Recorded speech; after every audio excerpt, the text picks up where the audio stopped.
তোকে কতদিন পর দেখলাম। ভিডিও কলে ঠিক মতো বোঝা যায় না। এই কয়দিনে কত লম্বা হয়ে গেছিস। মেঘ হতাশ ভঙ্গিতে বলল, কোথায় আর লম্বা হলাম, এখনো আবির ভাইয়ের কাঁধ পর্যন্তই পৌঁছাতে পারলাম না। কাকিমণি নরম স্বরে বললেন, আবিরের মতো লম্বা হতে হবে না, যেটা আছিস একদম ঠিক আছিস, ঘরে চল। মেঘ ঘরে এসে সোফায় বসলো। মোজাম্মেল খান আর আলী আহমেদ খান গল্প করছেন। তানভীর, আবির কেউই পাশে নেই। খানিক বাদে মালিহা খান শরবত নিয়ে এলেন। বড়দের গল্পের মাঝে মেঘকে খুব বেমানান লাগছে, তাই মেঘ শরবতের গ্লাস হাতে নিয়ে পাশের রুমে গেল। মিম আর আদি সেই রুমের বিছানায় বসে গল্প করছিল। মেঘ যেতেই বলল, আপু বসো এখানে, তোমার সাথে অনেক গল্প আছে। আমরাও কতদিন পর একসাথে হলাম। আদি বলল, আপুই তুমি খুবই সুন্দর হয়ে গেছো, একদম পরীর মতন। মেঘ এক চুমুক শরবত মুখে দিতেই থেমে গেল। আবির তখনই দরজায় এসে দাঁড়ালো। দরজার দুপাশে হাত রেখে ধীর কণ্ঠে বলল, আদি তুই আপুইকে সামলে রাখিস, পরি বলে সম্বোধন করেছিস, পরির পেছনে জিনরা তোর দেখে রাখতে হবে। মেঘ চোখ বড় করে তাকালো। আবির মুচকি মুচকি হাসছে। মেঘ নির্বিকার চোখে তাকিয়ে আছে। আদি বলল, তুমি চিন্তা করো না ভাইয়া, আমি থাকতে আমার আপুয়ের দিকে কেউ নজর দিতে পারবে না। আমি সবসময় আপুয়ের সাথে সাথেই ঘুরবো। আবির শান্ত কণ্ঠে বলল, ঠিক আছে, সময় হলেই দেখা যাবে।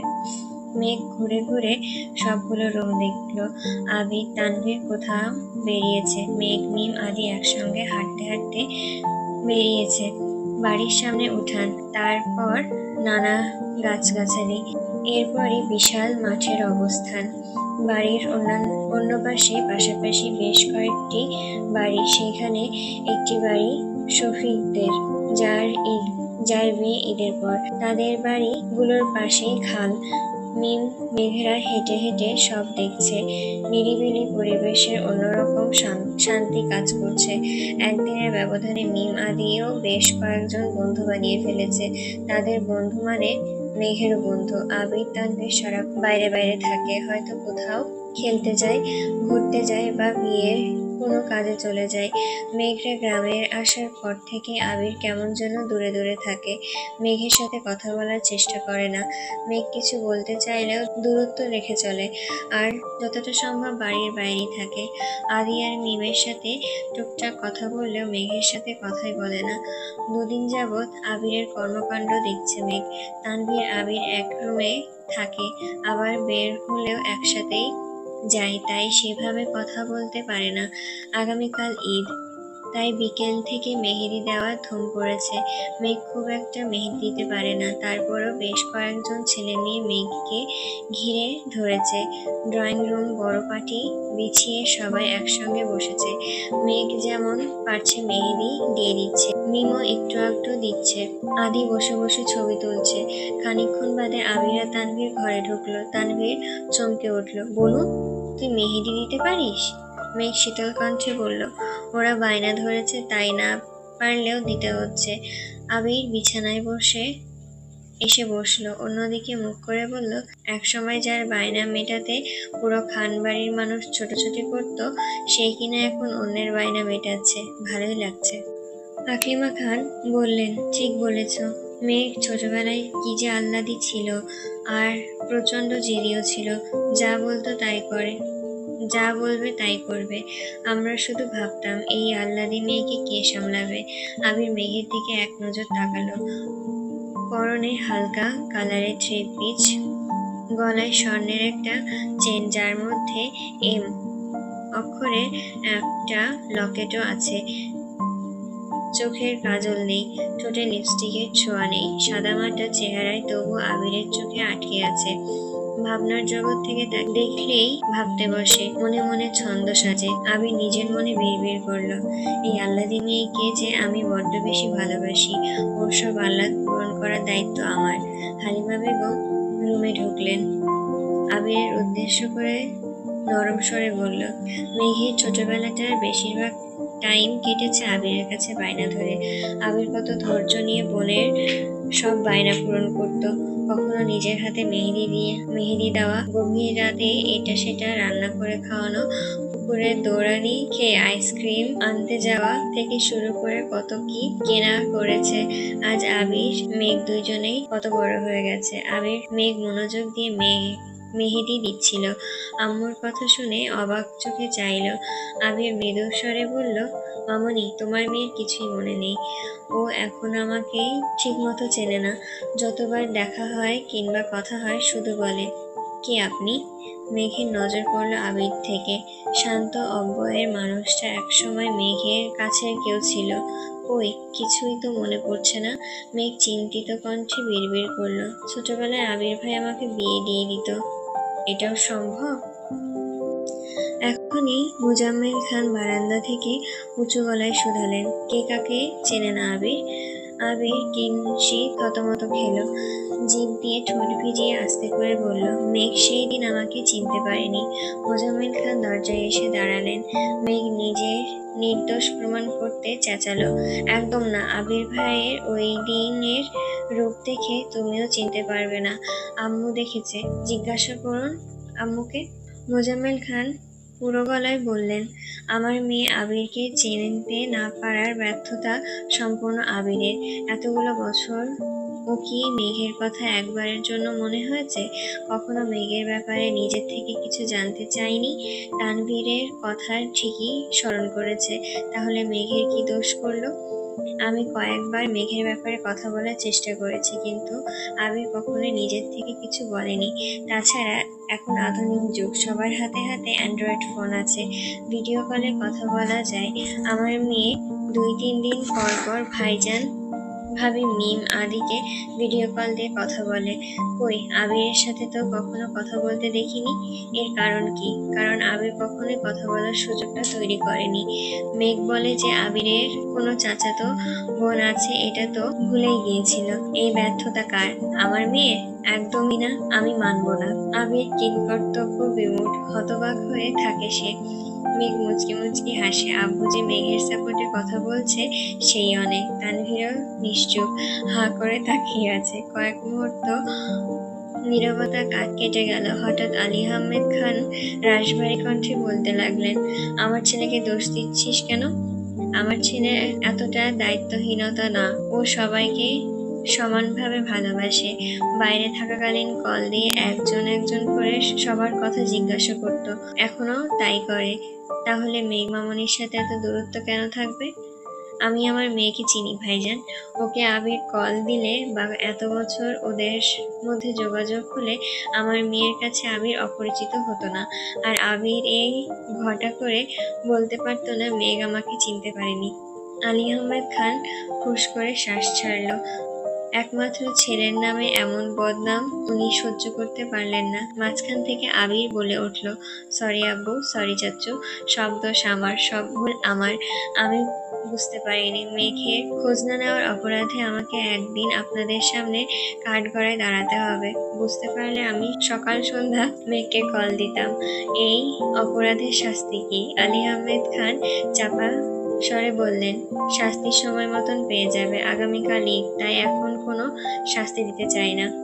আগে করা কাজ করে সম্মতি জানালো। তানভীর মিটিমিটি হাসছে। মোজাম্মেল খান মৃদু হেসে বাইরে চলে গেলেন। আকলিমা খান, হালিমা খান ও পাশের রুমে চলে গেলেন। আবির তানভীরের দিকে তাকিয়ে চোখ রাখলো। তানভীর আবিরের কানের কাছে এসে ফিসফিস করে বলতে লাগলো, তুমি যে আমার বোনের খোঁজ খবর নাওনি এই কথা সবাই জেনে গেছে। এখন শাস্তির স্বয়ং রূপ, তোমাকে মালার সাথে বিয়ে দেওয়া হবে। তারপর একা একা হাঁটবে আর গান গাইবে। ভালোবাসলেই সবার সাথে ঘর বাঁধা যায় না। আবির সাহসে তানভীরের মুখ চেপে ধরল। ধমকের স্বরে বলে উঠল, একদম চুপ, আজে বাজে কথা বলবি না। আমি ঘর বাঁধলে শুধু তোর বোনের সাথেই বাঁধবো।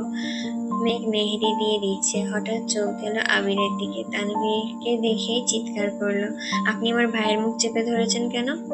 আবির তানভীরের মুখ থেকে হাত সরিয়ে রাগান্বিত কণ্ঠে বলল, তোর ভাই একটা বেয়াদব। তানভীর ঠাট্টার সুরে বলল, তুমি আমার গুরু। তানভীর উঠে যেতে যেতে বলল, আপনি গুরু, আমি শিষ্য, বুদ্ধি আমার কম। আপনি বুঝাই দিলে আমি বুঝিতে সক্ষম। আবির বিরক্ত স্বরে বলল, দাঁড়া, তোকে বোঝাচ্ছি।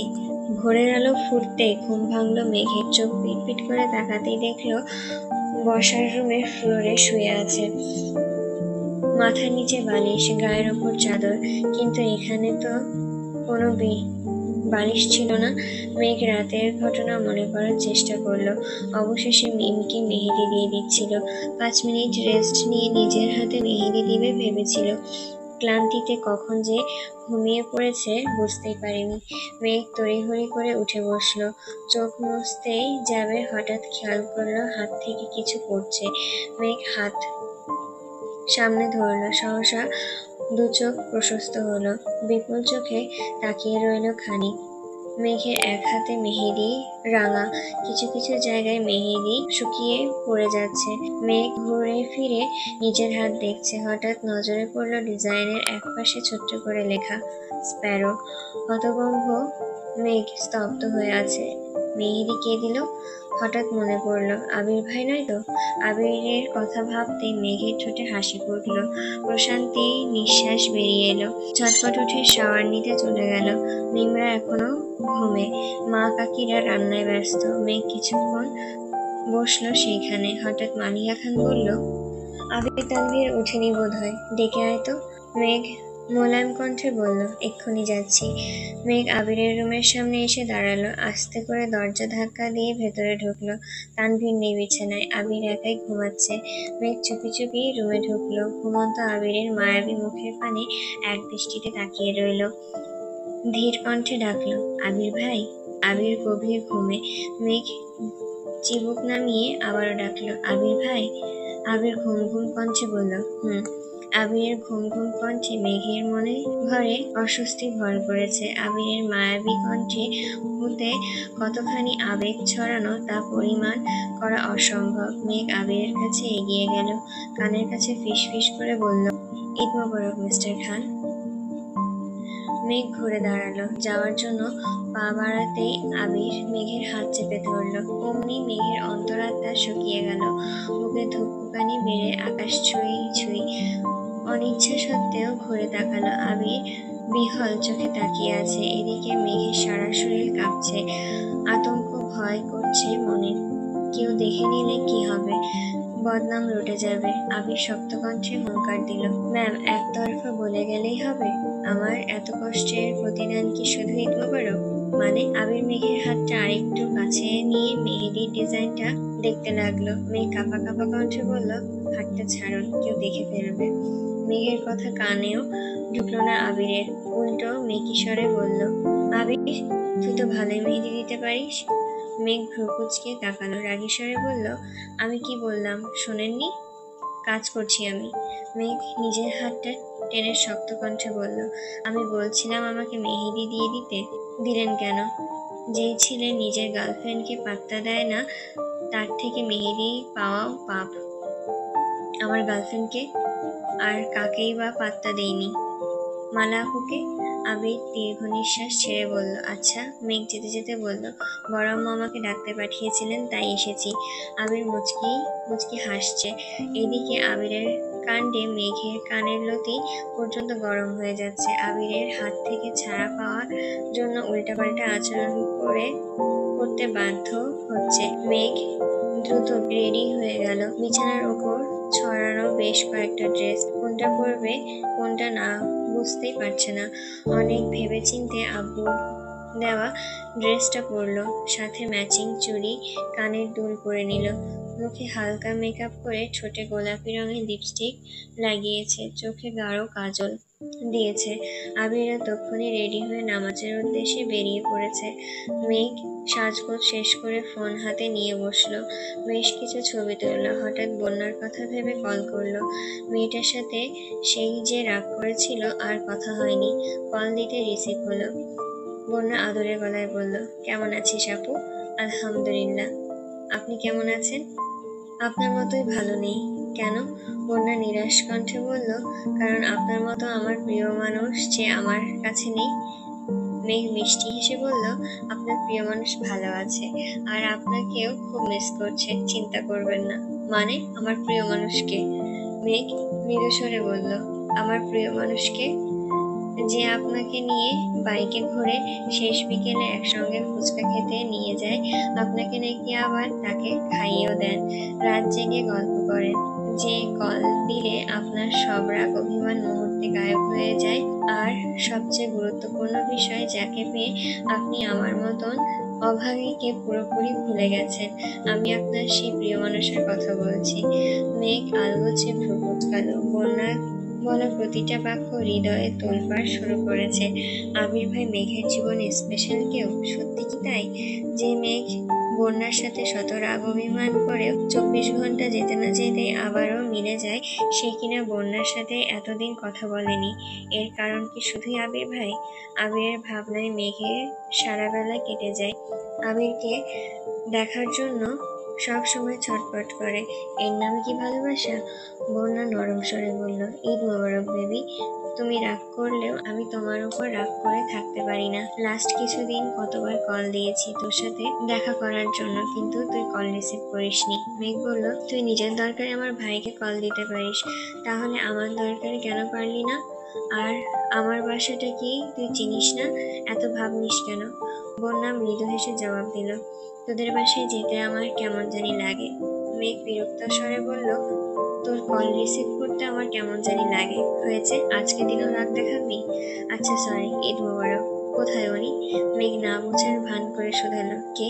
আবির ভাই, নামাজে। সালাম করেছিস? সালামি দিয়েছে তোকে? এখনো করিনি, বড় আব্বু আব্বুদের করেছি, ওনারা দিয়েছে। ভাইয়া আর আবির ভাইকে এখনো পাইনি। বন্যা জিজ্ঞাসা করলো, মিমরা কেমন আছে? সবাই একসঙ্গে হলে আমাকেও ভিডিও কল দিস। আচ্ছা এখন রাখি, ভাইয়ারা চলে আসবে। মেঘ ফোন রেখে দ্রুত আয়নার সামনে দাঁড়ালো। নিজেকে দেখে আজ নিজেই অবাক হয়ে যাচ্ছে। মাথায় ওড়না দিয়ে গুটি গুটি পায়ে দরজার কাছে গেল। অল্প স্বল্প উঁকি দিচ্ছে। হঠাৎ আবিরের কণ্ঠ শুনে বুকটা কেঁপে উঠল। মেঘ দরজার আড়ালে দাঁড়িয়ে আছে। কিছুক্ষণ পর আবির বারান্দায় আসা মাত্র মেঘ রুম থেকে বেরিয়ে সোজা আবিরের সামনে গিয়ে বসে পড়ল। মেঘের এমন কাণ্ডে আবির কিছুটা বকে গেছে। সঙ্গে সঙ্গে দুপা পিছিয়ে দাঁড়ালো। মেঘ উপরে তাকিয়ে দুই হাতে আবিরের পা স্পর্শ করলো। ততক্ষণে আবির নিচু হয়ে মেঘের দু কাঁধ আলতোভাবে হাত রেখে বলল, সালাম করতে হবে না, উঠেন। মেঘ ঠোঁটে প্রশস্ত হাসি নিয়ে উঠে দাঁড়ালো। আবিরের পরনে মেঘের দেওয়া সাদা পাঞ্জাবি, তা দেখে মেঘের ওষ্ঠযৌবন আরো বেশি প্রশস্ত হলো। মেঘ কল্পনায় আবিরকে যতটা সুন্দর লেগেছিল, বাস্তবে তার থেকে বহুগুণ বেশি সুন্দর লাগছে। আবিরও নির্বিকার চোখে মেঘকে দেখছে। গাঢ় বেগুনি রঙে মেঘকে এত অপরূপ লাগছে, মুগ্ধতায় আবির চোখই সরাতে পারছে না। মেঘ আবিরের দেওয়া জামাটা পরেনি বলে মনের কোণে বিষণ্ণতা ভর করেছে। তবে সবকিছুর ঊর্ধ্বে মেঘের মুখে মিষ্টি হাসি। আবির তৎক্ষণাৎ ভ্রু নাচিয়ে প্রশ্ন করল, সালামি লাগবে? মেঘ মুচকি হেসে বলল, আগে দোয়া করবেন, তারপর সালামি দিবেন। আবির মেঘের মাথায় হাত রেখে সুমধুর কণ্ঠে বলল, দোয়া করি জীবনে অনেক বড় সময় হাসি খুশি থাক। মেঘ নাক সিটকে বলল, এইসব দোয়া তো সবাই করে, আপনি বরং ইউনিক দোয়া করুন। দোয়াও ইউনিক হয়? হ্যাঁ হয়। আবির মাথা থেকে হাত নামিয়ে দু হাতে মেঘের দুগালে আলতোভাবে হাত রাখলো। জিভ দিয়ে ঠোঁট ভিজিয়ে স্নিগ্ধ শীতল কণ্ঠে বলতে শুরু করলো, আমি দোয়া করি তোর মনের সব ইচ্ছে পূরণ হোক, ছোট থেকে বড়। ইনফ্যাক্ট যেগুলো তোর মনে মনে ভাবিস কিংবা ঘুমের ঘরে স্বপ্নে বা কল্পনায় দেখিস, সেসব পূরণ হোক। যাকে চাস ঠিক সে যেভাবে চাস সেভাবেই যেন পেয়ে যাস। তোর আকাশ জুড়ে ভালোবাসার বৃষ্টি হোক, সেই বৃষ্টি তোর মনে জমে থাকা অভিমানগুলোকে ধুয়ে মুছে বিলীন করে দিবে। সেই সঙ্গে আগামী দিনগুলোতে তোর মন ভালো রাখবে। প্রয়োজনে বৃষ্টির ফোঁটার সাথে সাথে দুটো হাঁসের বাচ্চাও আসুক, যেগুলো তোকে সারাদিন হাসাবে। মহিলা হাঁসটার নাম হবে মেঘ, পুরুষ হাঁসটার নাম যা খুশি রেখে দিস। তারপর ডিম হবে, বাচ্চা দিবে। আরো বলবো? মেঘ ঠোঁট উল্টিয়ে বলল, এটা আপনার ইউনিক দোয়া? তো কি দোয়া চাস? থাক, দোয়া করতে হবে না। না, সালামি দেন। কত লাগবে? 2 টাকা নাকি 5 টাকা? আপনার যত ইচ্ছা দেন, সালামি চাইতে নেই। আমি পকেট থেকে একটা নতুন 500 টাকার বান্ডিল বের করে দিল। মেঘ অবাক চোখে তাকিয়ে প্রশ্ন করলো, এত টাকা নিয়ে কি করব? তোর বোধশক্তি হওয়ার পর প্রথমবার সালামি দিচ্ছি, কম কেন দেব? মেঘ আবিরের দিকে তাকিয়ে তপ্ত স্বরে বলল, এত টাকা সালামি নেওয়া ঠিক হবে না। আবির বিড়বিড় করলো, সম্পূর্ণ আমিটাই তো তোর, ঠিক বেঠিক দিয়ে কি হবে? প্রথম লাইনটা আস্তে বললেও পরের লাইনটা একটু জোরেই বলল। মেঘ বান্ডিল হাতে নিয়ে বলল, ধন্যবাদ, কিন্তু এত টাকা ব্যাগে রাখলে যদি আমি সহ ব্যাগটা চুরি হয়ে যায়?